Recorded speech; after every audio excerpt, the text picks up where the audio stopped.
Teman-teman sekalian, menyambung dari yang sudah saya sampaikan di awal bahwa perkenalan saya tadi bahwa saya sudah menghandle program ini hampir di fase hampir 6 tahun karena sudah fase ke-6 sebetulnya closing out pada tahun ini, dan saya mulai dari awal ketika program ini dilaksanakan, yaitu pada bulan Oktober 2014, yang sebetulnya memang PKBI dalam hal ini agak terlambat dibanding yang lain karena memang waktu itu kita sama-sama, karena PKBI menghandle dua pilar, pilar waria dan pilar anak, dan program officernya kebetulan sama-sama belum dapat, jadi akhirnya kita baru start di running di bulan Oktober 2014. Dan program ini dulu namanya sebetulnya tidak langsung program peduli, namanya dulu adalah PNPM Peduli, yang kemudian diganti menjadi program peduli. Dan PKBI itu pada awal dari 2014 sampai akhir 2017 itu ada di 6 provinsi untuk pilar waria sebagai penerima manfaat. Nah, 6 provinsi ini mereka adalah mitra-mitra PKBI yang ada di daerah. Jadi kantor cabang yang ada di daerah, karena PKBI ini punya 24 cabang di Indonesia, 24 provinsi maksudnya. Dan pada 2018 PKBI menambah 2 penerima manfaatnya, yaitu di Jawa Barat dan Daerah Istimewa Yogyakarta, yang dimana kami selaku tim, saya ada Mas Yudi sebagai program manager, dan kami tim finance juga saya sebagai program officer, berembuk untuk kemudian memperluas wilayah, menambah penerima manfaat, dan akhirnya kita sepakat memilih Jawa Barat dan Daerah Istimewa Yogyakarta karena memang kita ingin membuat kedepannya teman-teman yang sudah solid di 6 provinsi ini bisa diperkuat oleh 2 provinsi yang baru, karena 2 provinsi yang baru ini secara organisasi mereka sudah sangat eksis, kemudian sudah sangat punya pengalaman dalam berorganisasi, kemudian manfaatnya pun juga yang diberikan kepada masyarakat dan komunitas juga sangat banyak, dan nama mereka sudah menasional, artinya bukan hanya setahun 2 tahun organisasi, tapi sudah berpuluh-puluh tahun. Dan kemudian kami bersyukur bahwa ternyata justru walaupun 2 wilayah ini sebetulnya cukup tertinggal dibanding 6 yang lain karena mereka baru running di awal 2018, tetapi mereka tidak kalah pencapaian prestasinya, malah mereka bisa sangat mengimbangi, bahkan kadang selangkah lebih maju dari 6 provinsi yang sudah ada, karena itu tadi yang saya sampaikan bahwa mereka ini sudah sangat berpengalaman dan jaringannya sangat luas, sehingga kerja-kerja kemanusiaan yang memang diperlukan dan kemudian digawangi oleh program peduli itu menjadi sangat efektif dan bisa memenuhi target, yang artinya target ini dalam artian bukan target jumlah ya, tetapi target bagaimana kemudian program peduli ini yang diakui oleh komunitas waria di Indonesia, terutama 8 provinsi ini, adalah program pertama di Indonesia yang memberikan layanan dasar, kebutuhan dasar kepada teman-teman waria. Misalnya Admindu, kemudian akses layanan kesehatan, itu merupakan akses yang selama ini tidak diperoleh dengan mudah oleh teman-teman waria hampir di seluruh Indonesia. Pertama karena mungkin saya akan langsung saja, walaupun ini sebetulnya awalnya ada perkenalan, tapi saya akan memberikan apa namanya, informasi-informasi yang memang sangat relevan dengan penyampaian saya di awal, bahwa kenapa kemudian PKBI juga memutuskan untuk mengambil pilar waria ini, karena kerja-kerja yang dilakukan oleh PKBI dengan teman-teman komunitas itu sudah berlangsung lama. Jadi ada kedekatan, dan kemudian PKB-PKB di provinsi yang ada di cabang itu, kemudian mereka juga sudah bekerja sama dengan organisasi waria setempat itu cukup lama, sehingga memudahkan teman-teman untuk berkomunikasi dan melanjutkan program-program yang ada. PKB ini sudah bekerja sama dengan teman-teman komunitas organisasi CBO di provinsi-provinsi. Itu sebetulnya adalah kerja-kerja untuk penanggulangan HIV/AIDS, sehingga hubungannya sudah terjalin sangat baik dan ada kedekatan.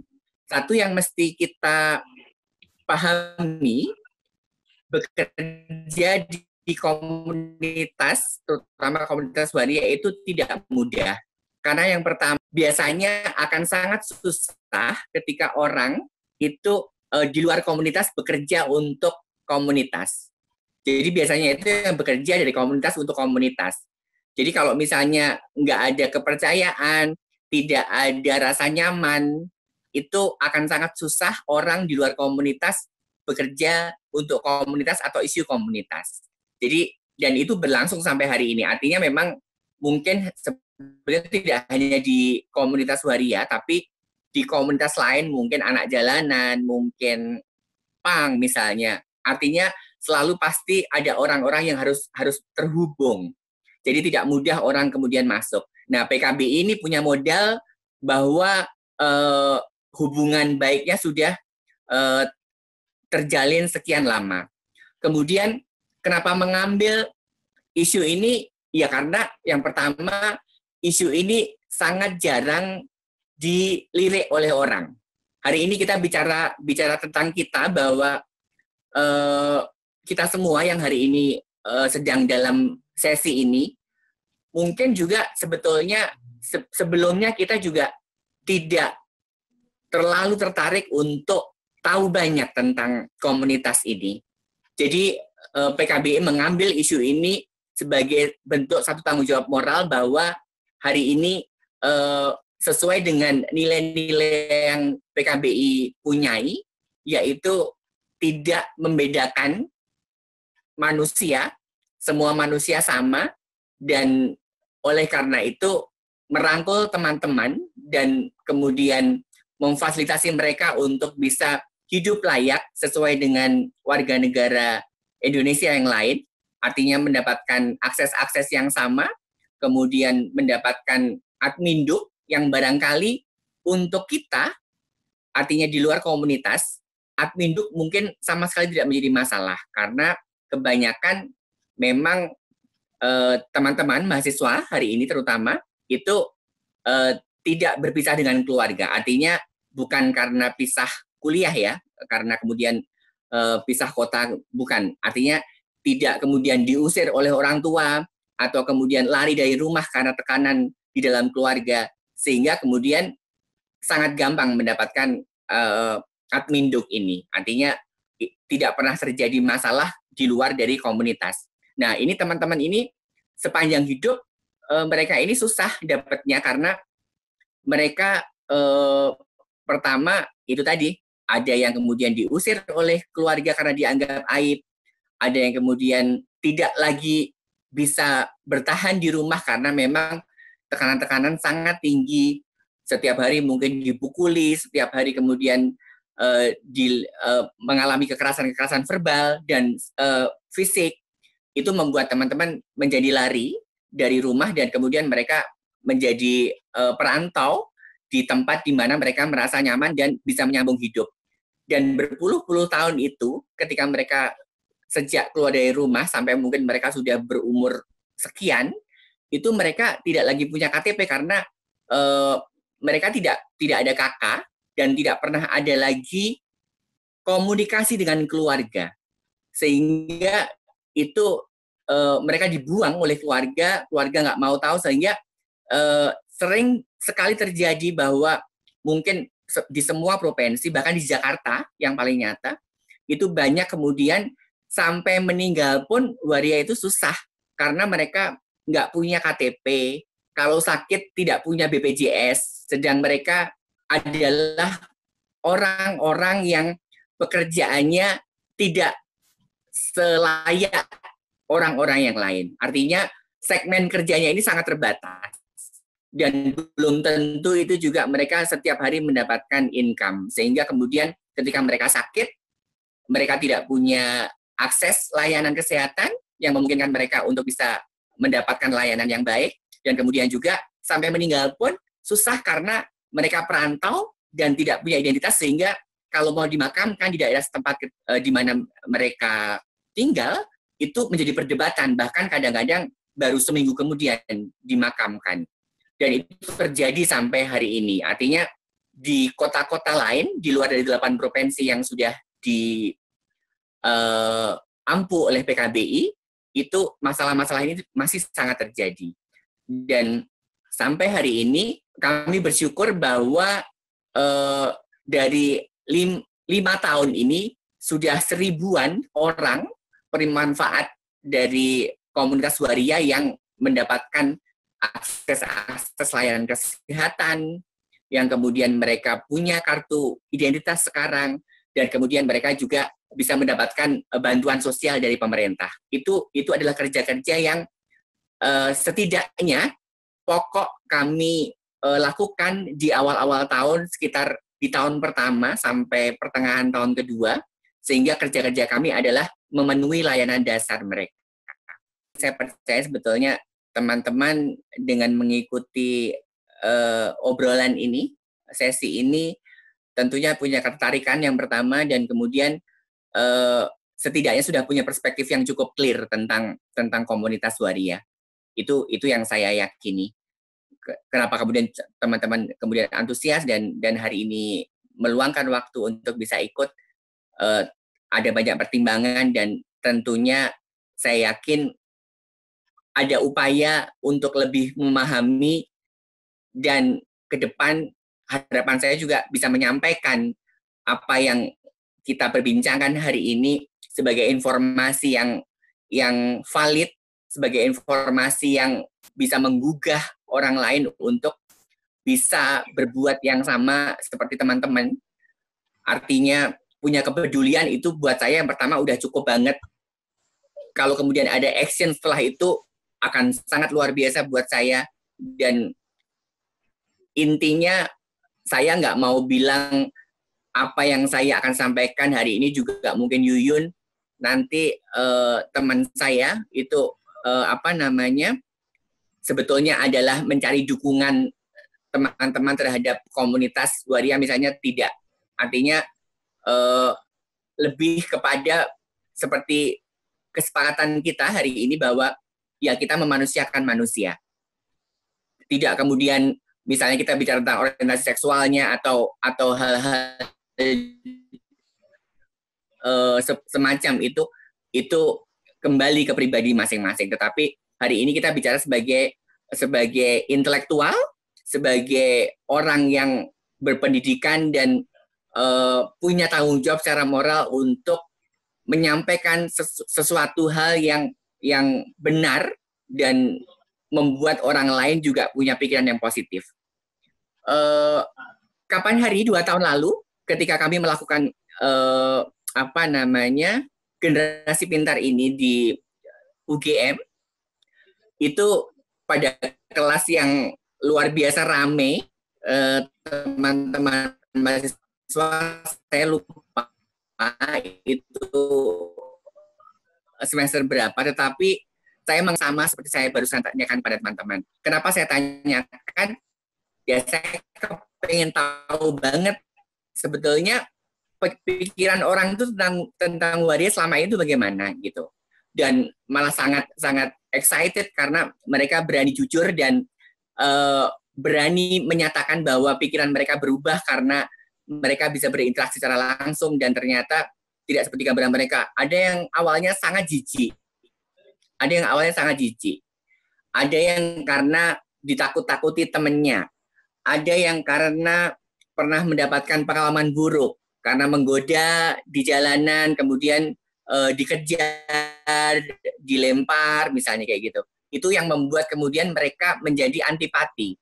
Padahal sebetulnya secara pribadi mereka tidak punya masalah apa-apa, tetapi itu tadi bahwa macam-macam karena perspektif mereka ini berbeda-beda gitu tentang teman-teman dan kemudian ada hal-hal yang melatar belakangi mereka untuk kemudian menjadi tidak menyukai.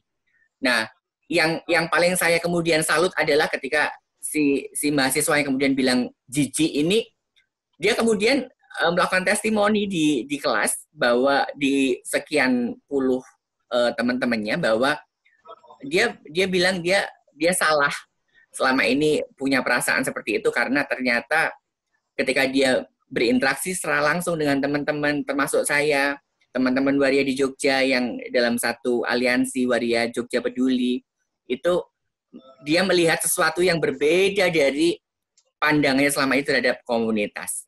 Artinya bahwa memang seperti saya selalu sampaikan berulang-ulang bahwa orang banyak sekali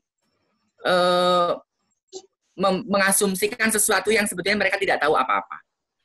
Jadi banyak sekali kemudian orang itu hanya tahu waria dari cerita temannya. Kenapa saya tadi juga tanyakan, punya teman waria nggak secara personal? Artinya masing-masing pribadi ini mungkin ada kayak langganan salon yang kemudian bekerjanya adalah salah satu komunitas misalnya. Atau dalam bidang seni bekerja, kemudian juga punya teman. Artinya ada kedekatan secara personal. Mungkin tidak terlalu dekat, tapi artinya punya teman waria. Itu yang sebetulnya ingin saya gali adalah bagaimana kemudian cerita-cerita yang realistis ini, yang didapat oleh teman-teman dari kehidupan nyata ini, yang sebetulnya perlu kita gali lebih dalam, dan itu menjadi pembelajaran buat kita bagaimana memanusiakan manusia itu ternyata mudah, bahwa ya harusnya memang kita mengenali, kita nggak bisa kemudian mengasumsikan sesuatu tanpa kita pernah tahu apa-apa di sana. Hari ini manusia Indonesia terutama saya pikir sangat judgmental, kemudian mereka punya pikiran yang sebetulnya mereka tidak pernah jalani apa-apa di sana, terutama bagaimana kemudian misalnya mereka melihat bahwa menjadi waria itu adalah pilihan. Seperti saya bilang, pilihan adalah ketika kita punya pilihan-pilihan. Kita memilih. Itu pilihan. Tapi menjadi waria itu bukan pilihan. Menjadi waria itu adalah memilih untuk menjadi dirinya sendiri. Bukan memilih menjadi waria. Bukan laki-laki, bukan yang terlahir fisik laki-laki yang kemudian memilih menjadi waria. Tidak ada orang yang memilih hidup menjadi waria. Ketika sebetulnya mereka tahu bahwa menjadi waria itu adalah manusia paling malang. Karena kehidupannya itu mentok kemana-mana. Kerja nggak bisa, beraktivitas pun terbatas, kerja juga sangat terbatas bidangnya, yang kemudian itu menjadi stereotype, kemudian juga misalnya mereka dalam kehidupan relationship dengan seseorang, menikah juga tentunya nggak bisa gitu. Artinya di segi kehidupan apapun, waria itu mentok. Jadi buat saya tidak berlebihan kalau saya harus bilang menjadi waria itu sebetulnya pilihan yang pilihan dalam kata-kata saya ini adalah seperti saya bilang tadi, adalah ketika kemudian berani menjadi diri sendiri itu berarti sudah siap mengorbankan segala hal. Bahwa dia pasti nggak akan bisa menikah. Karena nggak mungkin seorang waria yang merasa perempuan bisa menikah dengan laki-laki. Ya walaupun mungkin barangkali di negara lain itu sudah ada pengesahan, tapi tidak di negara kita. Tapi itu bukan hal yang pokok untuk saya atau untuk teman-teman sebetulnya. Yang lebih pokok adalah bagaimana kemudian teman-teman bisa bekerja dengan layak, karena teman-teman ini juga punya kemampuan yang luar biasa. Ada yang dokter, ada yang insinyur, ada yang sarjana hukum, artinya mereka ini juga menempuh pendidikan tertinggi, walaupun mungkin tidak banyak. Tetapi intinya kalau kita melihat kapasitas mereka, mereka bukan orang yang sebetulnya patut diremehkan. Mereka juga punya. Artinya kita hari ini bicara secara fair bahwa laki-laki perempuan mereka yang tidak kompeten juga banyak. Saya harus bilang juga bahwa waria pun yang nggak kompeten juga banyak. Artinya sebagai pribadi, sebagai manusia, saya harus bilang semuanya secara adil. Artinya tidak boleh kemudian saya bilang bahwa oh di waria itu semuanya berkapasitas. Enggak juga. Tapi let's say bahwa hari ini di laki-laki dan perempuan pun yang tidak kompeten juga banyak gitu. Artinya saya lebih percaya bahwa kasih kesempatan dulu untuk setiap orang, kasih kesempatan dulu untuk setiap orang bisa apa namanya maaf, kasih kesempatan setiap orang bisa menunjukkan kemampuannya, dan biarlah seleksi alam yang kemudian memilih orang-orang mana yang kompeten dan tidak. Buat saya itu adalah satu alternatif bagaimana kemudian sumber daya manusia waria ini bisa menjadi maju ketika mereka diberikan ruang-ruang yang memang sesuai dengan kemampuannya. Tidak semua waria itu punya keterampilan salon, sebetulnya. Hanya karena memang mereka tidak punya lahan pekerjaan yang lain, yang mereka ke sana. Kadang-kadang akhirnya harus kemudian tidak dengan kapasitas yang profesional, yang mungkin hanya setengah-setengah. Dan itu sayang ketika kemudian sebagai pekerja, sebagai penjual jasa, mereka tidak bisa memberikan layanan yang terbaik, dan akhirnya juga kemudian mereka tidak bisa berkompetisi dalam hidup karena memang kalah dengan mereka yang mungkin lebih kompeten gitu. Intinya yang kemudian saya ingin sampaikan hari ini, menjadi waria itu sekali lagi bukan pilihan. Kalau pilihan dalam artian kemudian ada pilihan-pilihan, itu pilihan. Tetapi kalau kemudian ditanyakan, kok kamu nggak jadi laki-laki aja? Kenapa memilih jadi waria? Karena orang tuh selalu pikirannya, ini saya sampaikan kepada teman-teman, pikirannya adalah kenapa tidak kembali menjadi laki-laki? Kenapa memilih menjadi waria? Gitu. Menjadi waria itu bukan pilihan, karena seperti tadi teman-teman sampaikan juga, seperti terakhir Mas Christian sampaikan, bahwa ini adalah identitas. Ini adalah identitas kami. Artinya sama dengan teman-teman, teman-teman punya identitas. Dan ini identitas kami tidak memilih untuk menjadi yang hari ini kami jalani dalam hidup. Sama dengan teman-teman hari ini ketika teman-teman menjadi cisgender perempuan, laki-laki, ya nggak memilih gitu. Kalau kemudian orientasi seksualnya memang tidak sesuai dengan kelamin kita misalnya, ya itu kan tidak bisa kita pilih juga gitu. Jadi intinya yang saya mau tegaskan lagi, buat kami, saya harus menyampaikan ini, menjadi waria itu adalah pilihan untuk menjadi diri sendiri. Jadi itu yang pertama, yang terpenting, yang berhubungan dengan identitas. Kemudian tantangannya, walaupun sebetulnya mungkin orang luar melihat waria itu solid, solidaritasnya tinggi terhadap sesama teman atau pada orang lain juga di luar komunitas, tetapi kami ini nggak satu suara. Maksudnya adalah tadi seperti mungkin Mbak Dara sampaikan ya, bahwa intinya ada oknum di komunitas itu yang kemudian tidak mendukung perjuangan-perjuangan yang dilakukan oleh teman-teman waria yang hari ini memperjuangkan komunitas. Artinya mereka bisa jadi masa bodoh. Yang penting aku hidup, aku nyaman, aku istilahnya nggak kekurangan apa-apa, dan aku tidak mengalami diskriminasi mungkin, ya udah, mereka nggak mau tahu. Mereka yang pasti nggak akan mau terlibat ke organisasi, dan mereka juga tidak mau berteman dengan sesama komunitas. Itu realis, itu nyata. Jadi yang saya bilang tadi, tantangannya yang pertama justru dari komunitas sendiri, karena kami ini tidak semuanya satu suara, dan saya pikir itu wajar karena di kehidupan kita hari ini, mau di komunitas waria, mau di kelompok laki-laki, perempuan, organisasi, selalu pasti ada perbedaan-perbedaan itu. Dan bagaimana kemudian mengatasi tantangan itu? Ya hari ini kita salah satunya seperti sesi yang kita lakukan hari ini, bahwa menjaring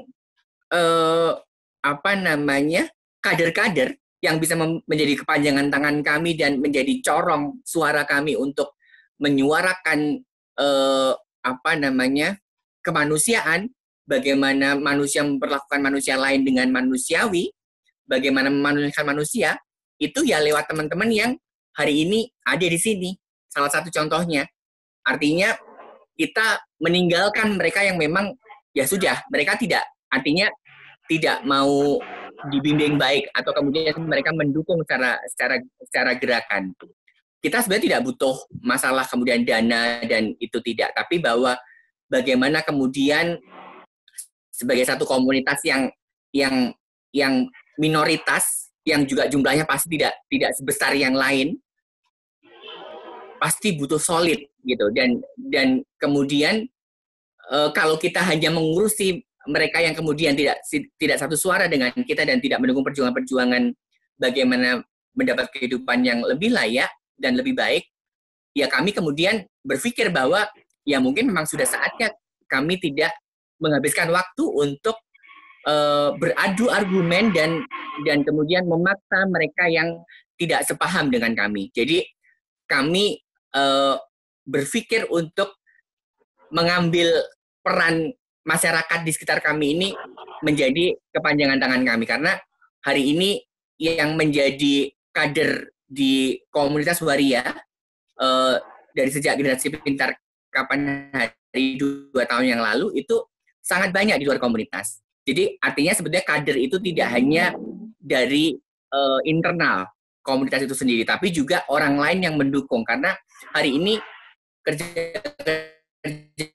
kami justru banyak didukung oleh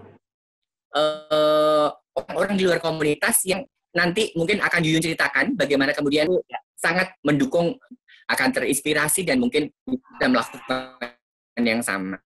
Yang pertama saya sampaikan mewakili teman-teman, tentunya saya mohon maaf apabila mungkin di dalam satu perjumpaan ada hal yang tidak membuat nyaman.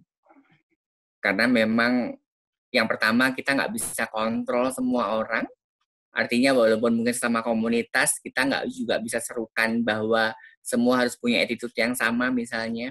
Tapi yang pasti yang kami lakukan sampai hari ini adalah selain mengkapasitasi teman-teman dengan pengetahuan, dengan keterampilan-keterampilan, kami juga selalu berusaha untuk mengingatkan teman-teman bagaimana bisa hidup dengan harmonis di masyarakat.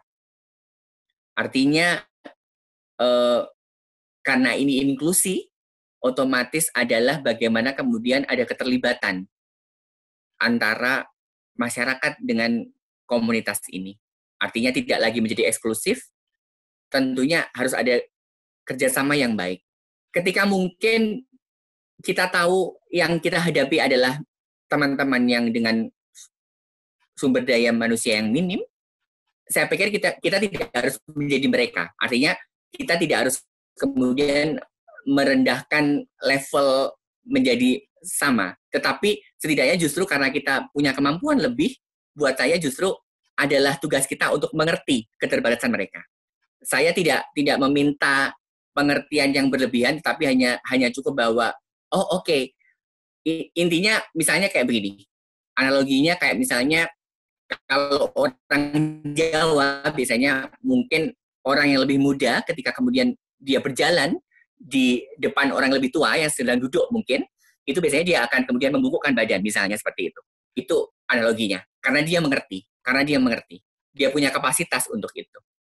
Tetapi kemudian ada nih orang yang sudah dewasa, tetapi kemudian dia nggak ngerti unggah-ungguh. Bisa dia nyelonong aja, nggak permisi, nggak ini gitu misalnya.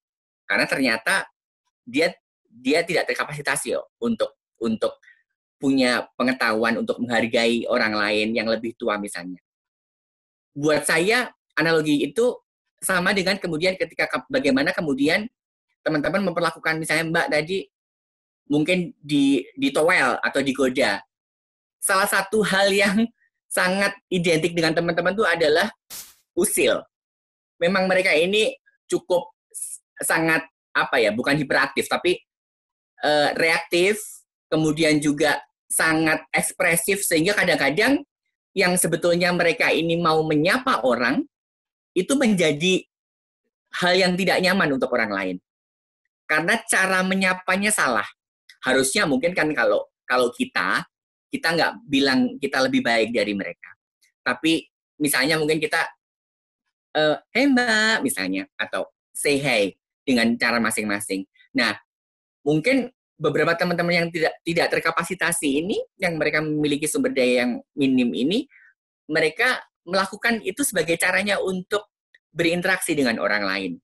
Nah, itu yang memang kemudian pelan-pelan kami coba untuk menyampaikan itu juga ke teman-teman. Artinya kami juga sangat paham bahwa kejadian-kejadian semacam ini banyak terjadi. Banyak orang menyampaikan yang sama, sehingga kemudian first impression ini menjadi tidak menguntungkan juga untuk komunitas karena memang akhirnya orang menjadi antipati, nggak mau deket, nggak mau mengenal lebih jauh karena dianggap mengganggu.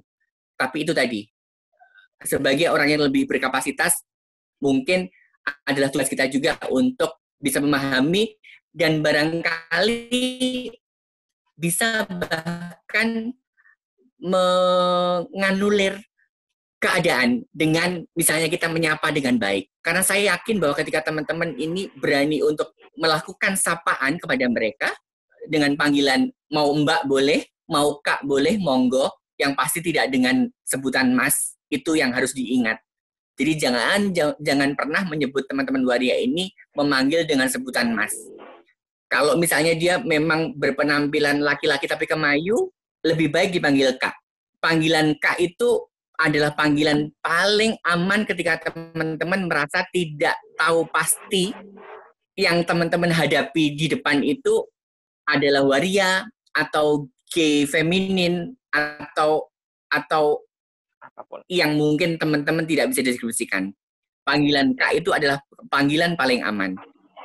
Pastinya nggak mau dipanggil Mas karena teman-teman tahu bahwa menjadi perempuan, menjadi transgender hari ini itu buat teman-teman waria adalah identitas. Jadi tentunya mereka tidak mau kemudian diperlakukan sebagai seorang laki-laki secara fisik. Jadi misalnya seperti itu. Artinya ini hanya contoh, tetapi yang ingin saya sampaikan tadi bahwa kita juga mesti punya keberanian. Artinya saya tidak menyalahkan Mbak dengan kesan seperti itu dan akhirnya tidak punya interaksi, tapi mungkin next time bisa kita coba cara itu untuk kemudian membelajarkan kepada mereka juga bahwa cara yang benar untuk menyapa, untuk berinteraksi dengan orang itu adalah cara-cara yang santun dan tidak mengganggu. Jadi artinya kita mengerti keterbatasannya, kemudian kita juga harus memberi contoh yang mungkin tidak merasa bahwa kita lebih baik, tapi artinya bahwa pada umumnya kita menyapa satu sama lain itu dengan cara-cara yang santun dan tidak mengganggu. Itu barangkali solusi dari saya yang bisa dilakukan oleh teman-teman. Sebenarnya permasalahan utamanya kalau stigma dan diskriminasi yang terjadi di masyarakat itu karena kurangnya pemahaman masyarakat tentang waria. Tetapi karena dengan masuknya program Peduli Pilar Waria ini menjadikan kami komunitas waria itu lebih inklusi lagi di masyarakat. Misalnya contoh, kami itu mengadakan bakti sosial, kayak bersih-bersih di lingkungan, kayak potong rambut gratis, kayak bagi-bagi sembako, bagi-bagi tajil.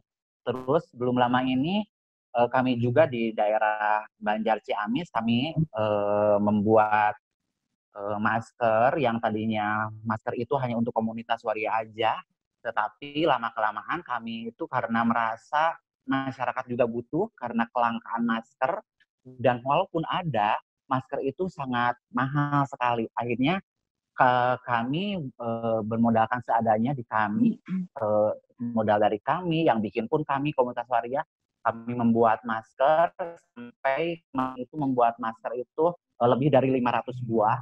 Kami bagikan ke tetangga-tetangga, kami bagikan juga di jalan, untuk pengendara motor, pengendara angkutan umum, elep, semacam kayak gitu.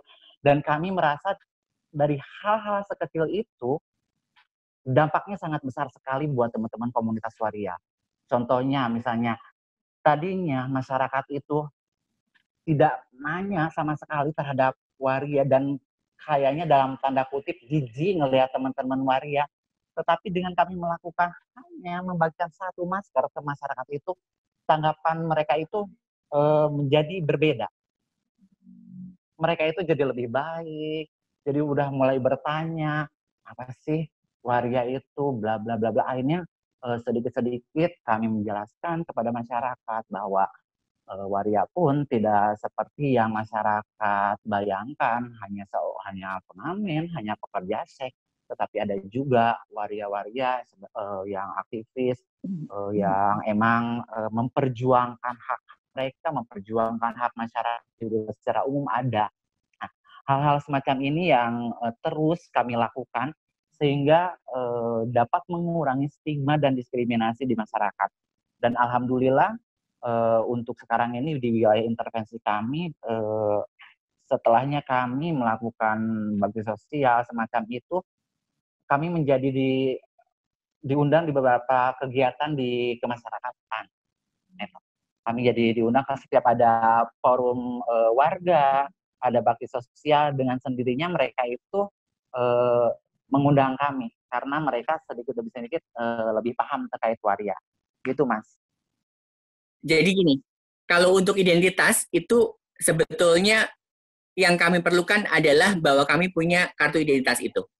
Jadi bukan masalah apa jenis kelamin yang tertulis, karena kalau sebetulnya masalah jenis kelamin, teman-teman komunitas ini sudah sangat sadar, artinya dalam artian mereka aware bahwa jenis kelamin itu hanya ada dua, laki-laki dan perempuan. Sepanjang mereka memang tidak melakukan surgery, mereka tidak melakukan penyesuaian kelamin menjadi perempuan, ya mereka tetap akan dengan nyaman, termasuk saya, itu di KTP tertulisnya jenis kelamin laki-laki. Artinya memang tidak ada tuntutan sampai hari ini. Gini, ini sekedar informasi. Saya itu memulai menjadi aktivis dari umur 20 tahun. Artinya sampai hari ini sudah 28 tahun menjadi aktivis. Dari sejak mulai kuliah. Dari umur 20 sampai sekarang udah umur 48. Dan dari umur 20 itu, saya itu menghadiri kongres lesbian gay pertama di Indonesia. Dulu di Kaliurang, di Jogja. Itu tahun 93. Dan sampai hari ini, di setiap saya kemudian diundang oleh teman-teman komunitas, teman-teman gerakan, itu nggak ada satupun yang kemudian memang mereka menuntut agar teman-teman waria itu punya kolom sendiri. Nggak ada. Identitas teman-teman itu bukan waria, identitas teman-teman adalah yang mereka merasa mereka perempuan. Cuman orang menyebut orang-orang seperti kami ini adalah waria gitu.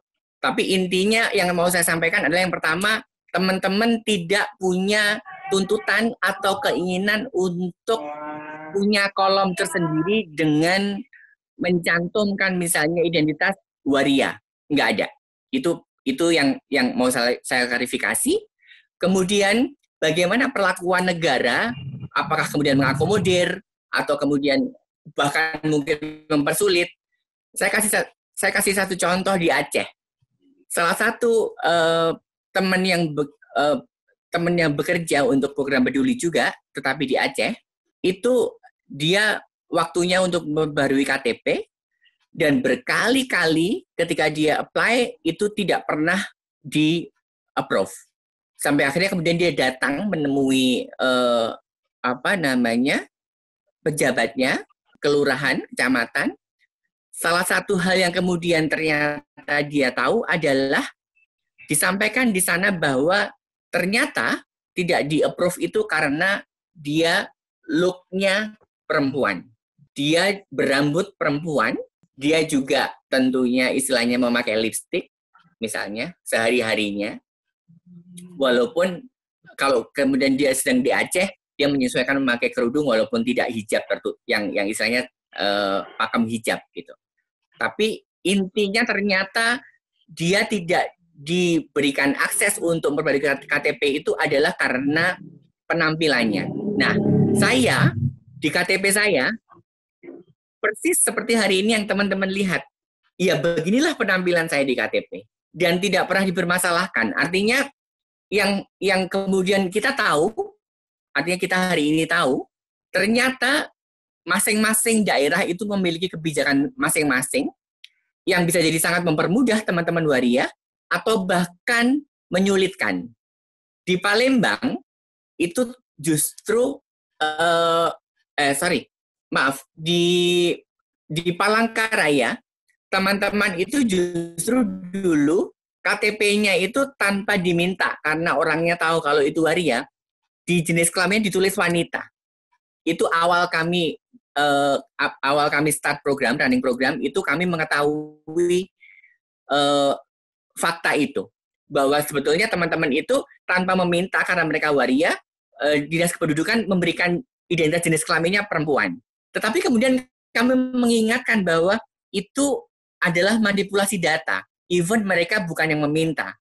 Tetapi itu tadi yang kemudian saya maksudkan adalah bisa jadi kebijakannya justru sebetulnya menguntungkan walaupun itu salah karena itu manipulasi data, tapi bisa jadi memberatkan karena seperti di Aceh dia boleh punya KTP, boleh foto ketika dia merubah penampilannya menjadi laki-laki.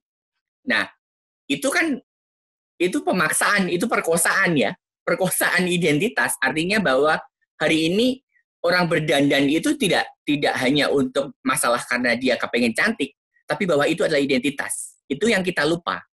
Jadi buat saya ini yang mesti teman-teman juga sampaikan bahwa identitas itu tidak hanya sekedar sama dengan saya hari ini misalnya kenapa misalnya saya pakai rok, bukan hanya masalah karena kaki saya bagus misalnya atau karena saya suka pakai rok, tapi karena itu identitas.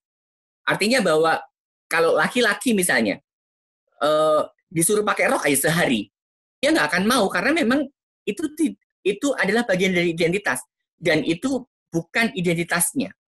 Ya sama dengan kami misalnya kemudian kayak teman tadi di Aceh boleh kemudian foto KTP dan punya KTP ketika dia beralih menjadi fisiknya laki-laki. Tapi karena dia membutuhkan itu, dia harus mengalah. Akhirnya dia menyetujui untuk bisa foto dan punya KTP. Artinya yang saya mau bilang adalah kalau tentang kolom khusus di identitas, teman-teman tidak pernah mengharapkan itu dan kemudian perlakuan pemerintah atau pejabat pemerintah berkaitan dengan adminduk itu contoh-contohnya seperti yang saya bilang tadi. Ada yang justru sebenarnya menguntungkan, tetapi itu menjadi manipulasi data dan itu sudah kemudian kami perbaiki. Artinya di tahun pertama ketika kami tahu teman-teman punya identitas kartu penduduk itu kemudian jenis kelaminnya wanita, kami minta mereka untuk kembalikan dan mengulang dengan jenis kelamin laki-laki karena supaya someday kalau kemudian mereka bepergian atau punya kepentingan berkaitan dengan identitas itu mereka tidak melanggar hukum. Jadi itu adalah salah satu cara-cara yang kemudian kita perkuat di komunitas. Setidaknya pengetahuan itu perlu untuk mereka supaya mereka juga bisa hidup di masyarakat dengan baik dan tidak ada pelanggaran hukum yang terjadi di sana. Emang peningkatan kapasitas di kami pun sukses lagi terjadi. Kami sering ada peningkatan kapasitas dari mereka teman-teman waria yang lebih terkapasitasi dan itu emang sudah kami lakukan dari awal-awal karena kami merasa harus ada kaderisasi. Harus ada teman-teman komunitas yang pandai, yang tahu, yang minimal paham gitu. Seperti misalnya kalau ada yang telah mengikuti pelatihan hukum dan HAM, otomatis kami setelah pelatihan hukum dan HAM itu kami share kembali kepada teman-teman komunitas yang lainnya. Itu. Untuk saya, yang pertama, setelah perbincangan kita 1,5 jam hampir 2 jam ini, saya pikir itu cukup menjadi amunisi kita untuk berbuat lebih dari sebelumnya. Artinya pemahaman teman-teman hari ini terhadap komunitas tentunya sudah lebih punya isi dari sebelumnya. Saya bilang tadi bahwa kenapa hari ini kita lakukan sesi ini, salah satu upaya kami selain dari program, selain dari PKBI, adalah bagaimana kita memakai teman-teman sebagai kepanjangan tangan kami untuk bisa menyuarakan bagaimana supaya kita dalam hidup bermasyarakat itu saling memanusiakan manusia. Dan seperti saya bilang di awal tadi bahwa PKBI memilih isu waria ini, salah satu pertimbangannya adalah nilai yang PKBI punyai adalah memanusiakan semua manusia. Artinya tidak membedakan manusianya. Jadi saya nggak akan paksa teman-teman untuk melakukan sesuatu, tapi saya yakin bahwa teman-teman upaya kecil bagaimana bisa menginformasikan apa yang hari ini kita perbincangkan kepada teman-teman yang lain, supaya itu bisa menjadi pembelajaran, supaya itu bisa menjadi amunisi-amunisi orang lain untuk bisa ikut bergerak dan menjadi agen-agen perubahan. Karena buat saya, pada pundak teman-teman yang lebih muda dari saya, hari ini harapan ini kami titipkan.